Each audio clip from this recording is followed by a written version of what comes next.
Good morning, everybody. So, we are here, some of us happy, some of us sad, some of us confused, but we're going to hold space for all of those feelings and all the people because we love each other, no matter who we voted for and how you're feeling this morning. There are people that are so happy the stock market was up this morning, and there are people that feel devastated that there are people of color that they love, and they're transgender people and or gay people are going to, and people are going to be deported. And so we've got, if you get my Tuesday emails, I suggested, as Augustine said, order your loves and what's at the top of the list. And I think we see that a lot of people in our country have different things at the top of their lists than some of us do. And so it's just, we live in a democracy, and that was the vote. And now we press on. And so my job on the planet for the last 10 years and the foreseeable future is to teach compassion. And our nation lately has been good for my business.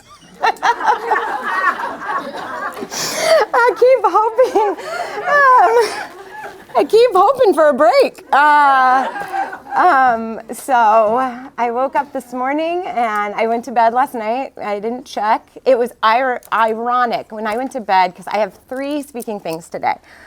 So I was working on all those with the TV off and telling myself I'm just focused on my work. And then I went to bed and I looked for the remote and I couldn't find it. I literally couldn't find the remote in our bedding. Like, I don't know where it is. I still don't know where it is. But it felt like divine protection in a way.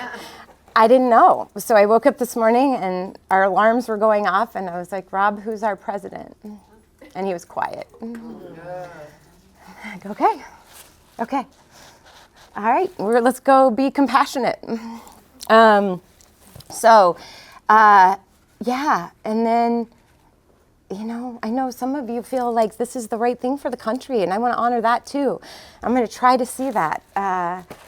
There's just so many feelings, and I think our work is to love each other through it and try to find different perspectives. As hard as it is to some of our brains right now, there is a reason half the country voted the way they did, and we have to live in this country and hold space for it, and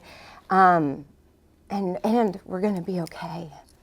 We really are going to be okay. And if anything, as I was driving here this morning, really praying, I just felt this like overwhelming piece of there is something happening bigger than we can see. And there is going to be a force of love bigger than we've ever imagined rising. And I think, as life would have it, yesterday, for the first time ever, there was a homeless person of color sitting in one of our chairs right outside the door of Compassion Fix, sleeping on and off for 3 or 4 hours. And I would come and go with a client, and I would just bless that person. I wasn't going to call the police. I had some clients nervous that somebody might get hurt, and I was like, I'm locking the door. I'm coming out and getting people from their cars. We'll do everything possible, but I don't want this person to suffer more, right? And so that had never happened at Compassion Fix before, and I just thought this is such a great irony. This homeless person is sitting in front of the sign that says Compassion Fix. And I didn't take a photo, but I thought, okay, God, this is something. And then this morning, I was at an intersection praying, and I look over, and young woman of color, we just held each other's eyes. And I beamed her love, and I could feel her beaming me love, and I thought, okay, we're going to be okay. And so then we get to gather with all of you here this morning, and some of us are in tears, and some of us are feeling good about life. And we can all exist in this room together. And that's pretty amazing. That's pretty amazing. So we are on the planet right now together. And I call it human school. And this is another curriculum in human school. We haven't done this one before, right? But we all get to be in school at the same time. We're classmates, and we're all going to find our way, and we're going to get through together. And today, the talk I had planned was on the power of intention. And then this morning, as I was praying, I was like, is this still the topic, God? Is this still where we should go? And I think it is. I think we all have this chance to stand up right now and live intentionally in your corner of the world. We have to find our way. And so being intentional is what we're called to do right now. And intention, when I use the word intention, I am speaking to stepping into a higher level of consciousness. So what is the best way for me to show up in the world as a loving, compassionate person? What is intentional to you? What does it mean to be intentional? What comes to mind when we hear that word? On purpose. Yeah, beautiful, thoughtful. In the moment. Yeah. Living your values. Yeah, living your values. Exactly. Not on autopilot. Exactly. Selecting something and putting everything you have into it. Yes. Yeah. If you were going to explain intentional to a child, how would you explain it? Choice. Thinking about what you're doing. Thinking about what you're doing. Very good. Focusing. For children, I always bring in how it affects others around them. Yeah. So what would you say, Kim? I would say, when you choose to do that, did you think about how that would make so-and-so feel? Yeah. When you choose to do that, did you think about how that would make so-and-so feel? Beautiful. So it's premeditated. Premeditated, exactly. That's a great word for it. Yep. Good. Yeah. And we're going to talk about different kind of pieces of intention today. The first one I want to talk about is that it shapes our reality. It really does. And this is in the energetic kind of realm of the energy I bring into the room does create something in that space, each of you. The energy you walk into a room with does impact the energy in that room. And when we are on autopilot, we aren't intentional, we're not thinking about the energy we bring into the room. Oftentimes we're in our reactive brain and this just happened to me and oh my gosh, and now I'm spilling that over into the room. The other thing with intention shaping our reality is that some of my clients who have been diagnosed with a terminal illness or are facing, leaving their children because of death or losing a spouse, they have this feeling of where did time go? Right? I want a do-over. And oftentimes when we talk about that, what would you want in a do-over? There's a ton of intentional stuff coming out. I wish I would have been present. I wish I would have cherished those moments. I wish I would have. And so when we're on autopilot, we often have that reflective feeling of like, what was I doing all those years? It's like when you're driving and you get to your destination, you're like, I don't even remember driving here, right? I might feel that way today a lot. Like your head's somewhere else. And so that is a lack of intentionality in life when we look back and say, where did the time go? And we probably do that anyway, that's human nature. But oftentimes if we're living more intentionally, we can tell you where the time went. Oh, that era of life was one of my favorite eras, or that era of life is when I was really focused on a project or a job or something. You're living more intentionally, which shapes your sense of time, your sense of reality. The other thing on this point is that I am a big believer in the universal law of, the Buddhists call it karma. Jesus said, seek and you will find, ask and you will receive. We have different ways of saying this, but what we put out comes back to us. And every spirit, I love world religions and ancient spirituality. This foots in every human iteration of a spiritual path that what you are emitting is what will return to you. And that is, I think, part of our calling as people living in the United States right now of, okay, some people are emitting one thing, I'm going to emit the other. And your lived experience, if we all, and it's hard to talk to this room because I know some people are happy and some people are sad, but if you are happy right now, send some of your joy our way. Right? Not telling us why you're happy, not with words, with an energy, with like love and light. And those of you that need hope right now, try to absorb that there's half of our country that feels really hopeful this morning. Right? I know, it's hard to understand. But there is an energy of hope somewhere right now. You personally may not feel it, but where can you find your version of that hope? And that is our job in our corner of the world, to really be intentional about what we're emitting. People need love more than ever before.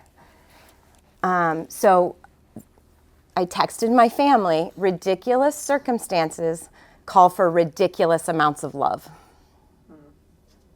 Right? Ridiculous circumstances call for ridiculous amounts of love.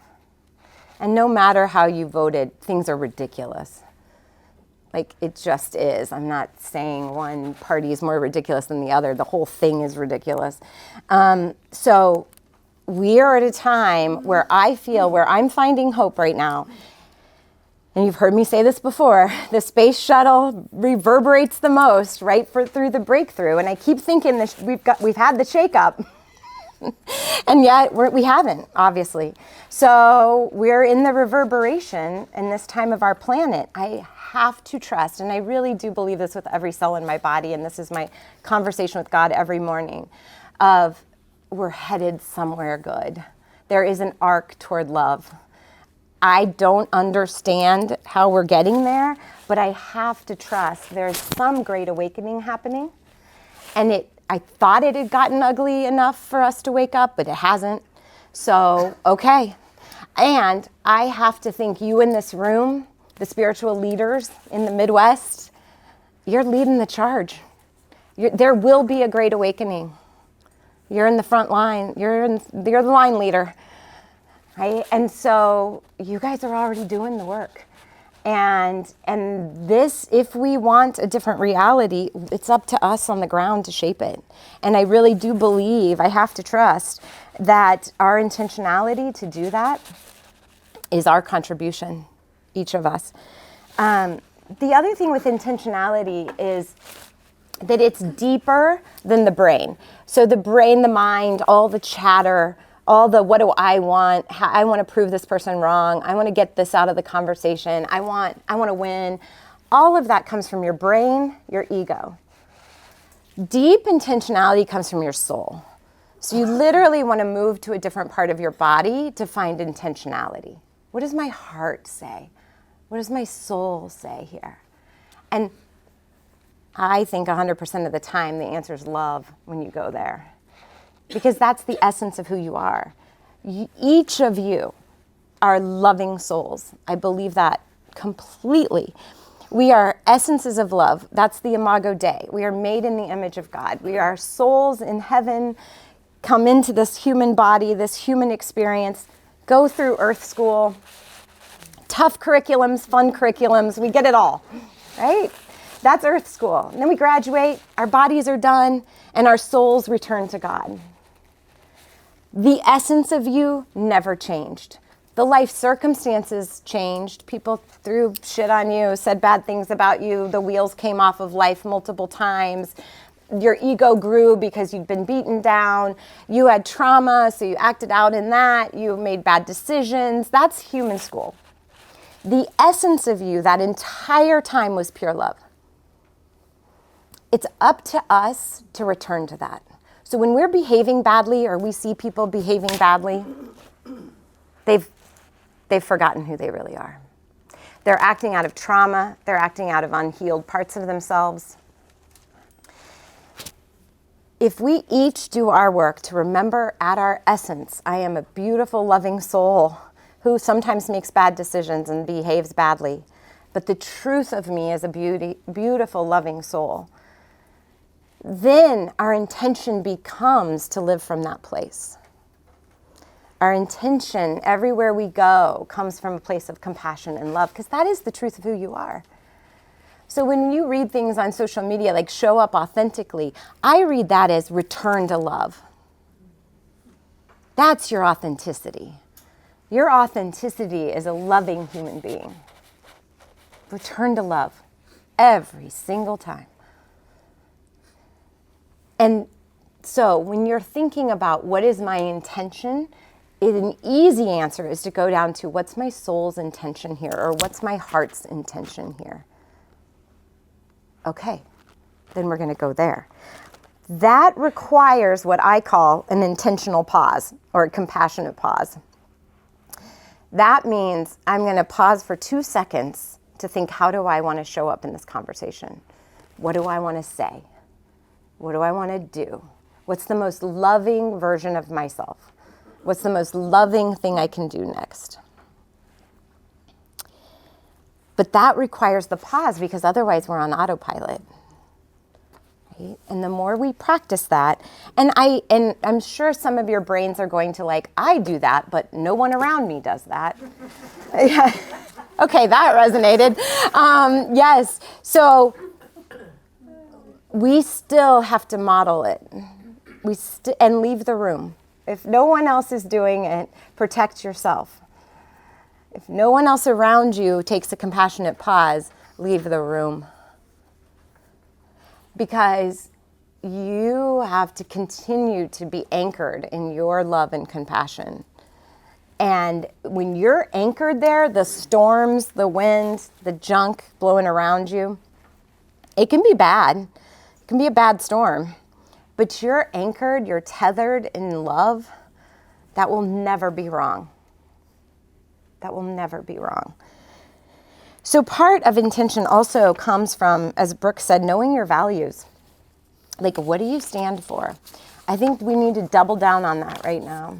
And if you have Being Human, my book, there is a whole list of values, and there's an exercise on naming your values. I revisit that about every 6 months because they change, right? Today is a new calling. Okay, let's revisit the values in light of a new situation.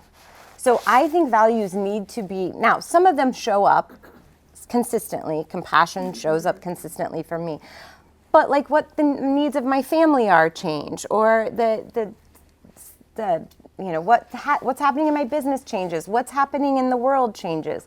So revisit those values. But when you're in line with those, in my book I say pick the top 4. When you're in line with those 4 and you can name them like boom, boom, boom, that is the filter through which you make all your decisions. That's where your intention comes from, is you living in alignment with your values. There's a quote from Viktor Frankl. Oh, Viktor. So he said this one: everything can be taken from a man but one thing, the last of the human freedoms, to choose one's attitude in any given set of circumstances, to choose one's own way. Does anybody know when Viktor Frankl wrote this? Yeah, he was in a concentration camp. So he's an Austrian, I think psychiatrist. He was an MD. So he's an Austrian psychiatrist of Jewish faith in, I think he was in Dachau, in a concentration camp. He had lost at the top of my brain, I think 6 family members to the gas chambers one by one while he was still living there. So his children, his wife, his parents, I think a sister, all had been encamped together, but he watched each of them go to the gas chamber. He was a matter of weeks away from his own gas chamber experience, and the war ended. And it took him 2 years of writing and processing because he couldn't write in the concentration camp, obviously, to write a book called Man's Search for Meaning. It's one that I read almost annually, probably every year. The first half especially. The second half is more about psychotherapy, but the first half is his experience in the concentration camp. And he writes, with my head shaved, walking naked through the barracks, emaciated, grieving, the one thing they couldn't take away from me was my attitude inside, my freedom. I had a personal sense of freedom inside. He also says, you've probably heard this different versions, but this is originally from Viktor Frankl. Between stimulus, so this happening to me, and my response to it, between stimulus and response, there is a space. In that space, it is our power to choose our response. In our response lies our growth and our freedom. Okay? So between stimulus and response, there is a space. In that space is our power to choose our response. In our response lies our growth and our freedom. I'll text that, or I'll send that to Kenyon and Brooke and Kate for the email that goes out after this. We get to choose our response. And what I love about what he says is it's our growth and our freedom. So here's a man who has no reason to live anymore, still writing about personal growth and personal freedom, right? Still trying to find God in the midst of all the despair. And this morning when I was looking at my slides, I wrote that last night. And then I was like, okay, yeah, Victor, speak to us now. Speak to us now. So that's soulfulness is super important here. And that's what no one can touch. No one can touch your soul. And the choice of fear and love. So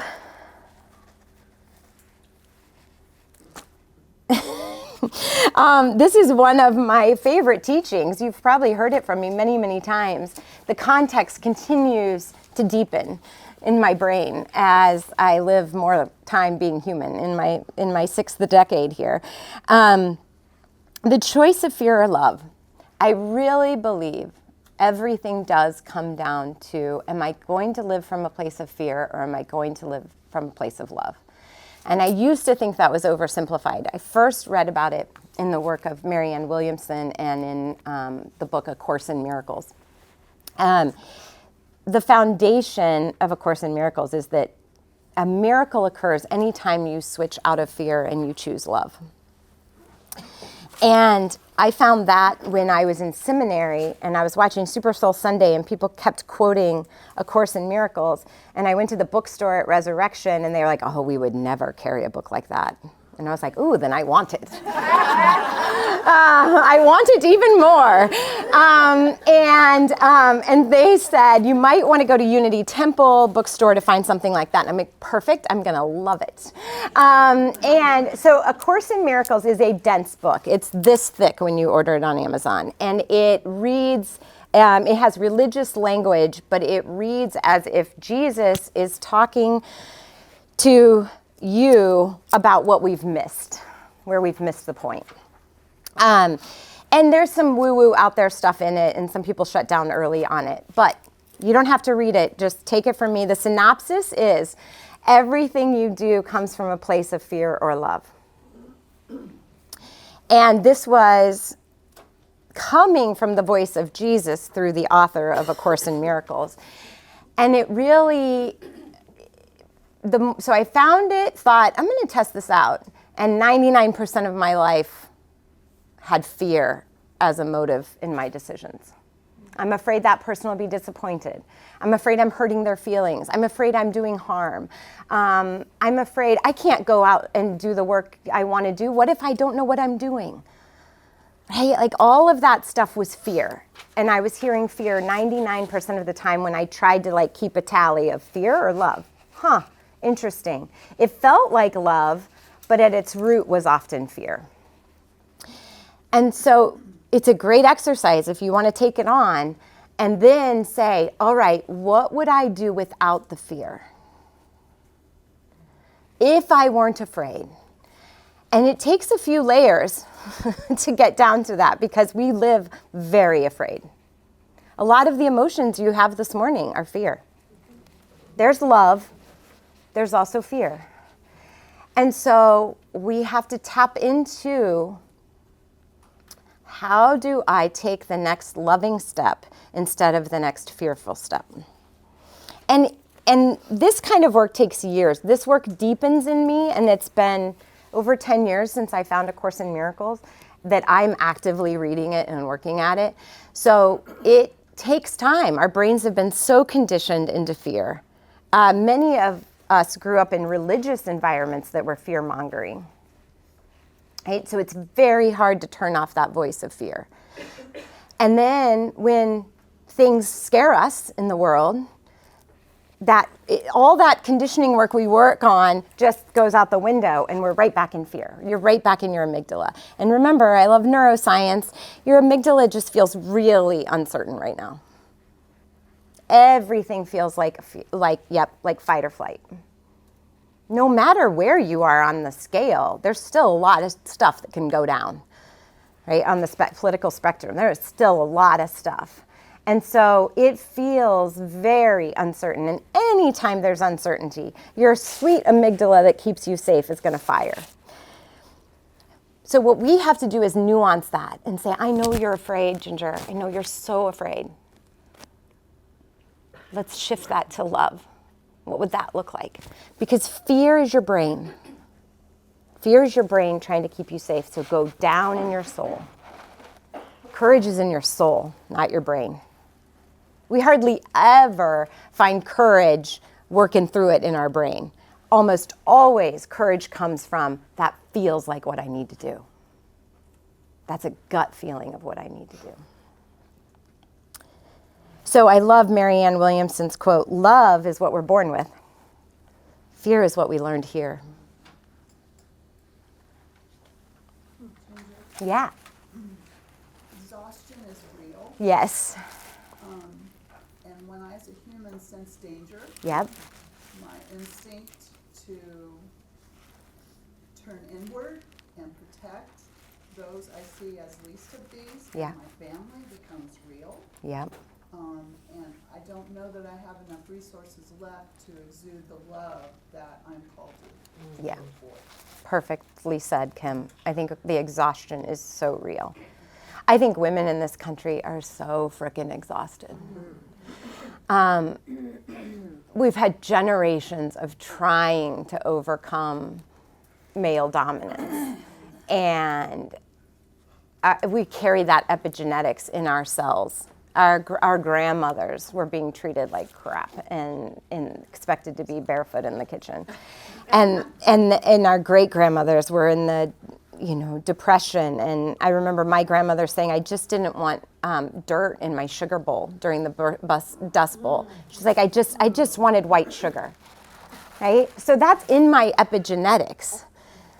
And every time I bake, I think of her. And I'm like, oh, I can't imagine. And I think I have problems, right? So we are exhausted. We are exhausted. And I would say to that, the first place I want you to direct the love is to your heart, your exhausted heart. With a phrase like, Kim, this is so freaking hard, and you're so exhausted. But I'm here, and what do you need? And what do you need is a glass of water and a walk outside and just to curl up my blanket and to take the day off. So the little energy of love you have, turn it towards your own heart. Because then that love grows. And then all of a sudden, I have energy to get out of bed. Now I can love my family. And now I can show up at Village and I can hug each other and we can start to do this together.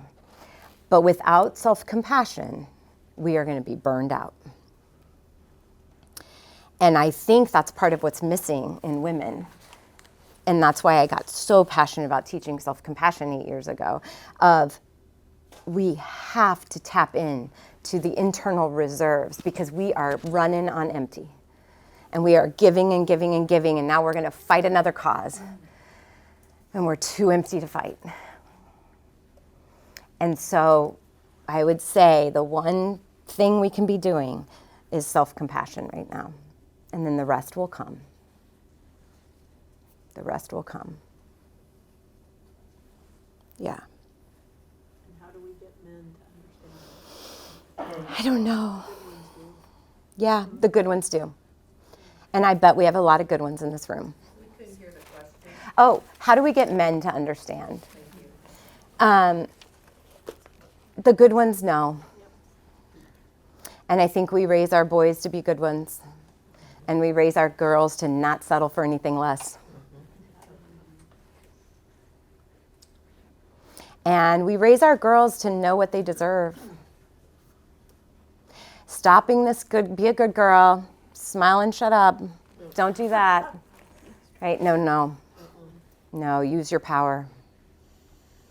Multiple texts came in from teen girls today to my phone that are devastated. College-age girls, teens. It's real for them. This is real. Their reproductive rights are real. And I think we have to really do our work as middle-aged women to help them have hope. Yeah. My 8-year-old grandson was devastated. Yeah. Yep. You know, Thank you for saying that. An 8-year-old grandson devastated. I don't think he understands or knows, the full. Yep. But he had some ideas. Yep. Brooke was talking about her young 5-year-old, Brooke? Third grader. Yeah, third grader and fifth grader. Kindergarten son. The thing with children right now is they have great intuition. They know love. They're fresh from heaven. They're the ones that are fresh from heaven. Yeah. We got to hold them tight. But there are teachers. Listen to them. I really feel this. I'm feeling ridiculous that I keep saying this, but I really feel this has to be the last horrible election. Yeah. I'm afraid that it might be, since he says he's never leaving. I know. Yeah, exactly. I don't know. I just feel like the arc, I just really am trusting. I've recently started looking at the planets and the stars more like, okay, the Native Americans found their answers in the stars. Help me find some answers in the stars. And so I looked at this woman I love and who lives in Australia, who's this really beautiful God-centered, what's happening in the universe kind of person. And on November 19th, something moves into something. It's either, you can tell how into it I am. I just look for hope. But it's either Saturn or, anyway, it's a permanent change. And what it represents is the end, so we've been in this time of power and empire and bullying and taking each other down and every man for himself. There is a permanent change in the planets that has never happened before, that people have been waiting hundreds of years for. I'm like, okay, maybe, right? Maybe something is really going to change in the universe that moves us toward love. I mean, we've got the Ukrainian-Russian war going on. We've got the Israeli-Gaza war going on. We have so much hate right now that I have to think, if there is something happening in the planets, that it will not endure. Hate will not endure. I mean, as people of Jesus followers, you have to buy into the resurrection right now. Not necessarily a bodily resurrection, but the metaphor of resurrection. right? Of there will be rebirth. I mean, if that doesn't land with you, what about spring? I mean, in May, the flowers are going to come back. And the sun came up today, right? I mean, we have to go back to anchor ourselves as humans, as very afraid humans, go back to nature. Nature has homeostasis and has rebirths constantly. We will always be in balance of death and life. And as hard as it is to be human, to me, nature is one of the best teachers of like, teach me. How did the acorn know it was going to be an oak tree? Right? I wrote on that once because I walked out to my peonies, and so what month is that? May. And they were blooming, and there was an acorn, and I was like, how do you know you're not supposed to be a peony? Because you're right in the middle of my peonies. Right? And so I picked up the acorn, I put it back with the oak trees, and I was like, these are your people. But it became such a little metaphor to me of like, sometimes I'm an acorn in peonies. This is not who I'm supposed to be, but I know inside what I'm wired for. I got to go find the oak trees. Right? And so, I mean, some of those nature lessons are so, so powerful for us right now. And our children get that. They get that. That's why they're so intuitive. They know this stuff. The migration of birds. The migration of birds. So good. How do they know? How do they know? And I love those stories of the animals going high when before the tsunami hits. Right? Go high. Yeah. That internal compass, we all have it. I like the story of the Indians taught their children how running with the wolves, they never run straight, they're always looking around. Okay, I'm going to repeat that. Running with the wolves. The wolves never run straight. They're always looking around. So what's the moral of that story? Well, I think it's a lot of morals, and I think it introduces the fear factor. Yep. You know, what can be, but, Yep. but be aware of your surroundings and what's going on. And I think you could even take it as far as does some other animal or some other person need help, you need to be aware. Be watching, that's right.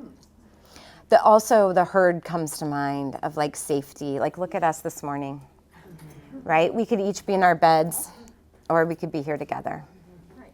You all showed up. You all showed up. Yeah, Stephanie. My friend shared something this morning, and it said, despair is the privilege of those who can afford it. And That's- so not to minimize how we feel at all, but to say, if we have the privilege of feeling despair, then we likely have the ability to take some action. Do something about it. Something. That's right. You know, finding that something is part of the challenge, but Yep. like if we can try to look at that as the potential for action. That's right. That's right. I love that. You know, I teach on the mystics every month at Compassion Fix, and we just did Teresa of Avila this month. Those are always open to anyone that wants to come. You can find out more on compassionfix.com. But we did Teresa of Avila, and her whole message is contemplation and action. So sit with God, spend the time in meditation or prayer, then the action will be clear. But, you know, I used to admire monks who would just go to the hills and sequester themselves and live. And now I'm like, no, that's a cop-out. I'd love to do that right now. Right? I would love to run for the hills and check myself into a cloistered group of nuns and never face another problem. But no, we got out of bed this morning, we got dressed, and we're here together. And so this contemplation and action is super important. The other thing that you're getting at, Stephanie, is those of us in privilege have a calling. Yes. We have a calling. Ginger, I think Yeah. that's part of what's driving the sense of danger and fear is that look at our history. And over periods of history, what we're called to do is be very courageous if we're to participate in that change because it's dangerous. Yeah. There's the movie coming out about Bonhoeffer right now. Yep. That's what we're called to do. Yep. And as we sit in our privilege, Yep. I just don't know. I know. If you don't know Bonhoeffer, I can't wait to see the movie. He is a theologian who personally tried to assassinate Hitler to serve God. So, you know, in theology, we talk about just war, just killing. It would be, that was Bonhoeffer's thinking, was I will save the people by killing this one man. But then he was imprisoned for it and died as a result himself. So that's the sacrificial use, yeah. Or just even all the people that lost their lives fighting for civil rights. Yeah. I mean, just pick a period I in know. history that change actually happened. Yep. That's what we're required Yep. to do. Yep. Yeah, I know. And that's a tough one.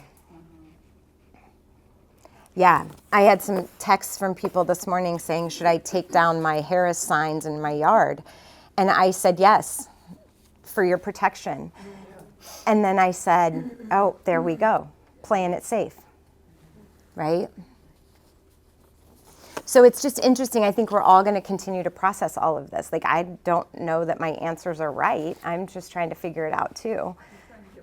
Yeah, I'm trying to give you hope. And none of us have been here before.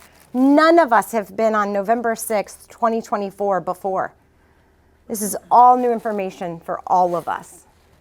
So that's each of our, nobody's going to have the answer. Your great spiritual leaders, they've never been here before either. What we do know is we have to anchor into your own personal truth and what you're willing to sacrifice. I think that's a personal calling. That's between you and God. That's between you and God. You know, just kind of being a devil's advocate, I didn't like either person. But aren't we called to look for the good? Yeah, look for the good. I don't think either candidate was all good or all bad. That's why I think we're in a And ridiculous. So you wake up this morning, and personally, I just can't be fearful. Yeah. I mean, all these kind of things have happened That's in right. this country before. Yeah. We know more about it because of the media. Yeah. But, I mean, I think that we've got to look for the good, hope for the good, work for the good. And I think, like you said, I think fear is the worst thing that you can have Yeah. at this point. That's beautiful. Yeah, look for the good. We're working on it. You know, we haven't been here before, but I feel like I felt when my son was diagnosed with his brain cancer, when my dad had his dementia, when my mom had her cancer, when my brother was battling addiction. You are in a really dark place, and the only way that I got through any of those things, and everybody has stuff, you know, was that I held on to God. Yep. And that I felt like I was on the edge of a deep, dark pit, and one step from going into darkness or choosing light. And there were days it was minute by minute I chose light. Sometimes I could go a whole hour. Sometimes Beautiful. it was just a few times a day, but an intention of choosing light and choosing hope and expecting that God would show up for me. And you know what? He did every day. Yeah. And sometimes it was just one word from someone that sustained me. Sometimes, like last night, the sky, I was driving home from taking my grandkids home. The sky was beautiful. Yeah. So amazing. And I thought, okay, God, Yep. you are here. Yep. I don't know what's going to happen, but I know that you are here and you will sustain me regardless. Yep. And I Exactly. don't want another field trip for my faith Right. in a direction. No more tests. I don't want another field trip. No. But if I have one, I know that you will be with me and you will sustain me. And I don't know exactly what that's going to look like, but I know it Wow. will be. What a beautiful faith, Susan. And your faith is galvanized because of all those horrible things. So that's the thing with Dark Night.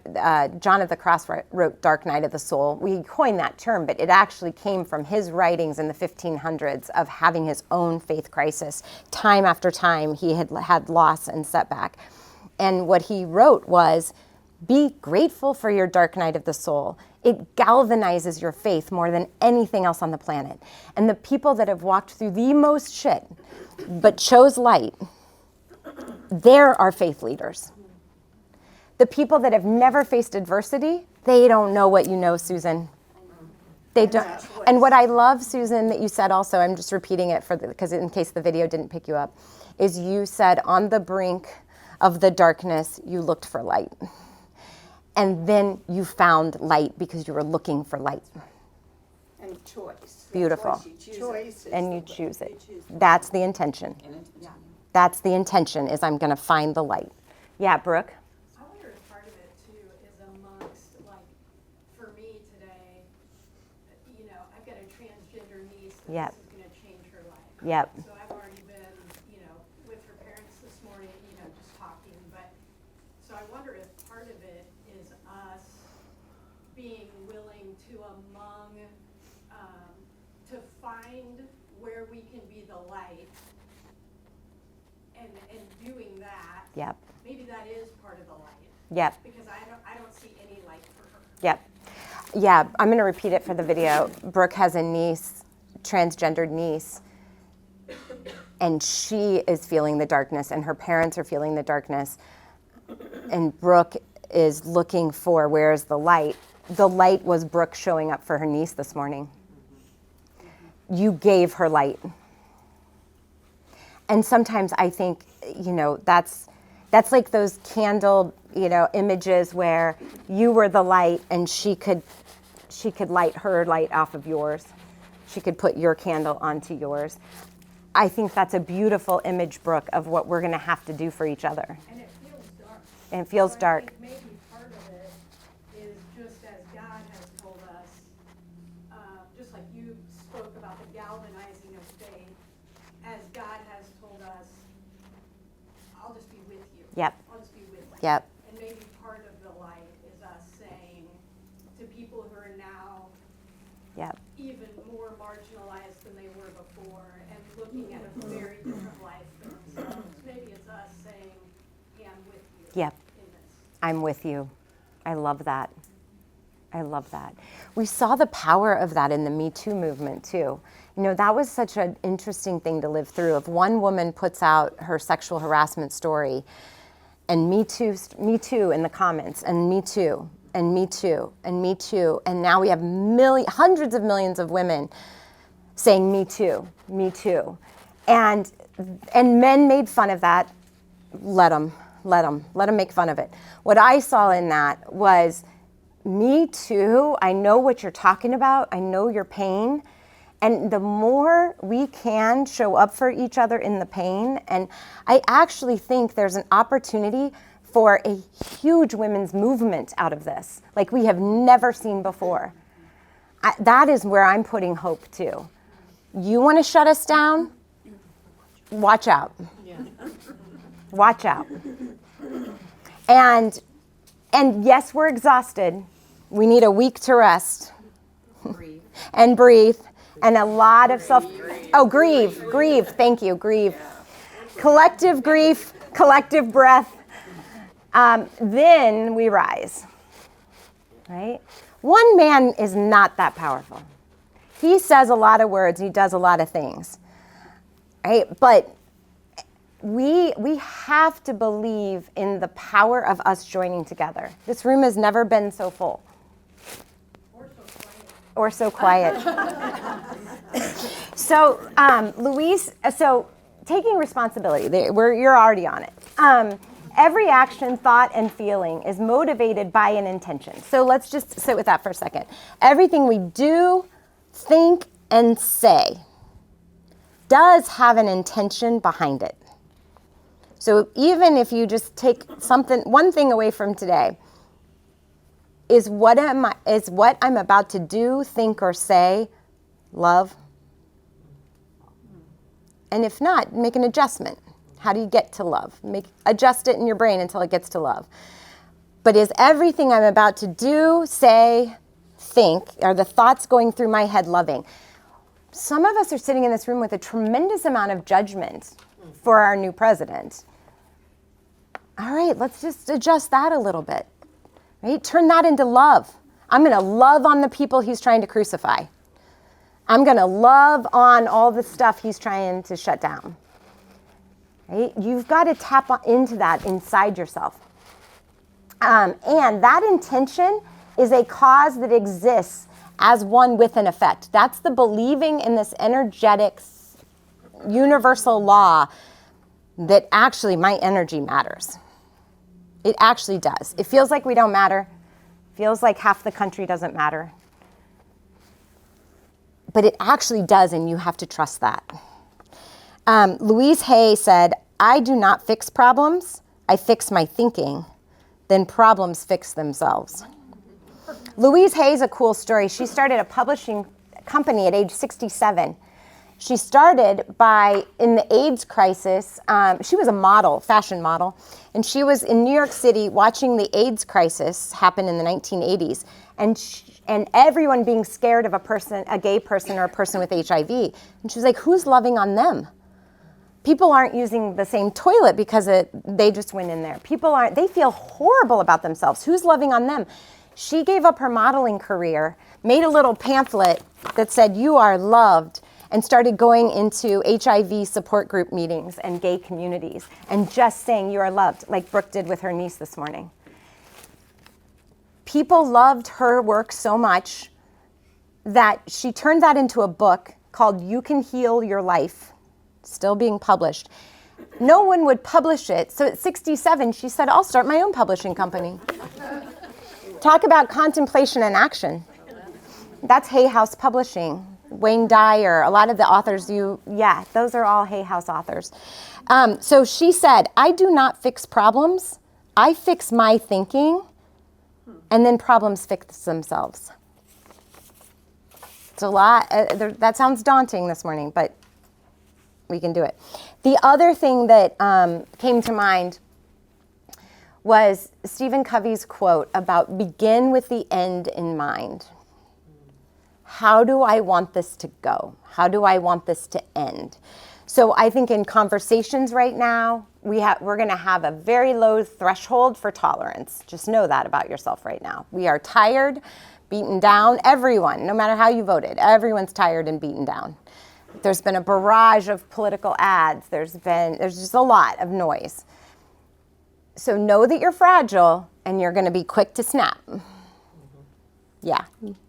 So I leave tomorrow for an annual girls scrapbooking event for the weekend with my sister, who we very think on things differently. Yes.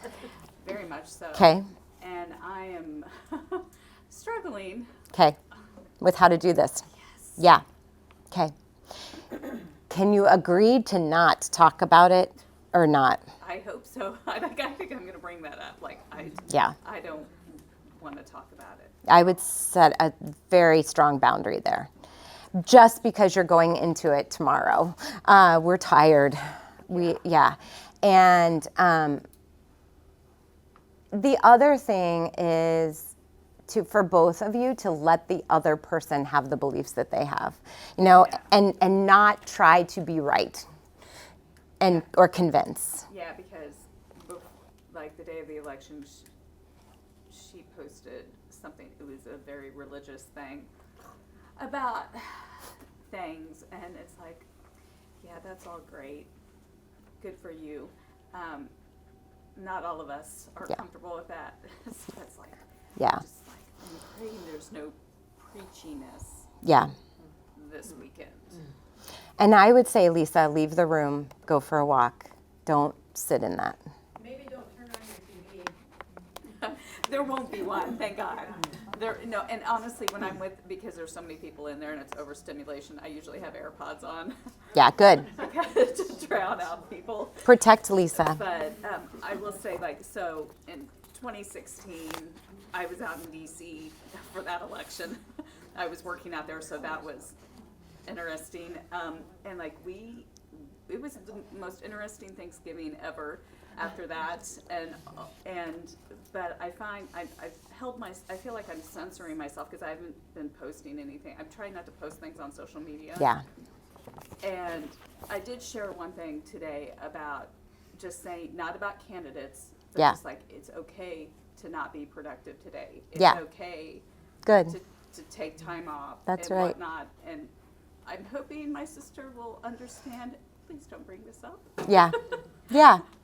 you know. And I you would- can say, I feel hurt by what you're saying. Can we stop here? Yeah. Right? Like Yeah. you have to speak up for Lisa too.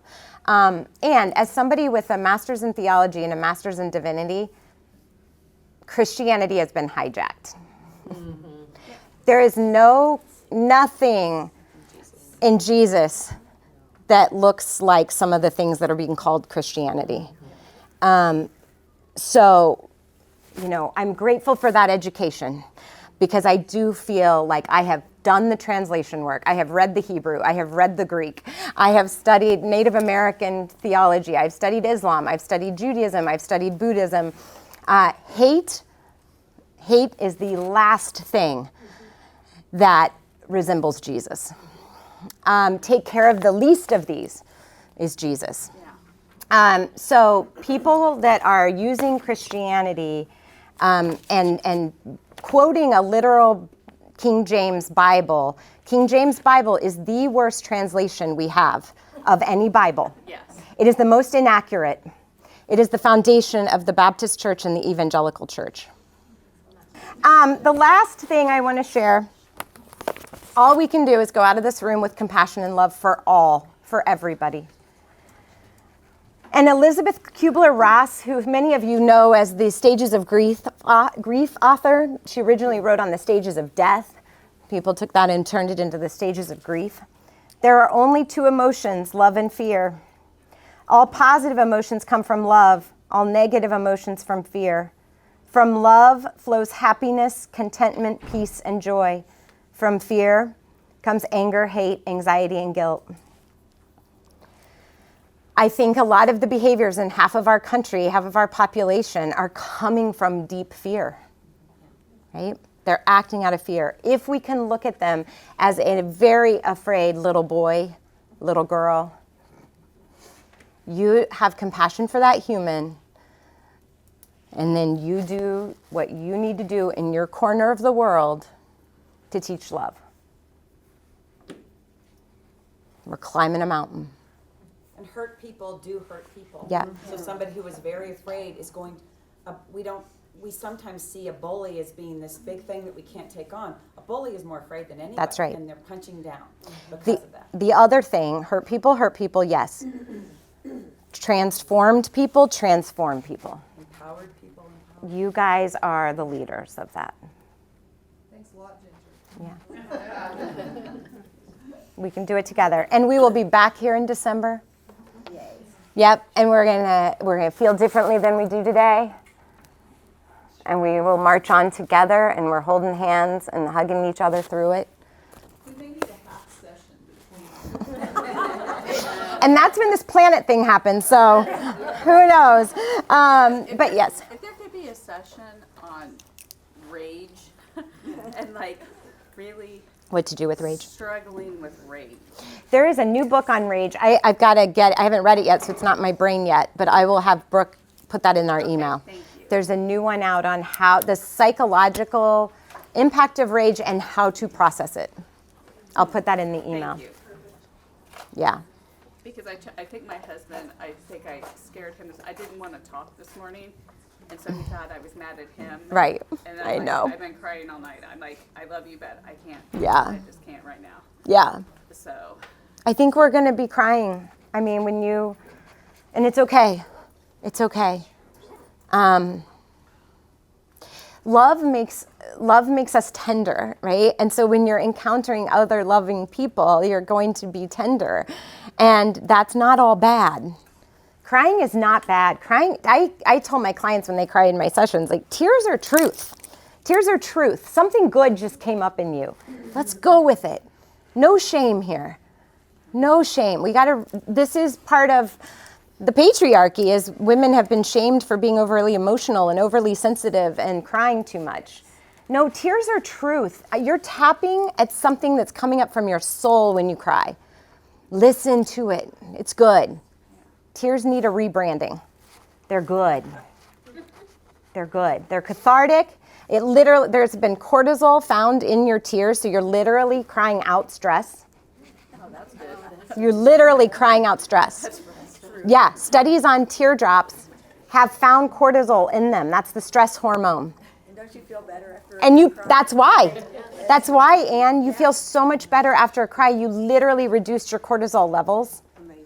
Yep. Yep. So get it out. And we're all entitled to our feelings. We are all entitled to our feelings. Acknowledge that. That's right. But, you know, I always felt like when, in my worst moments or saddest times, I can't live there. Yeah. That was my thing. I Yeah. can't live there. You have to put one foot in front of the other and Yep. make it, you know, go out and make your own difference. That's a perfect note to end on, Anne, is you get to choose with intention where you're going to live. Are you going to live in despair? You're going to live in love, right? I mean, we get to choose. And you're also entitled to some days of despair.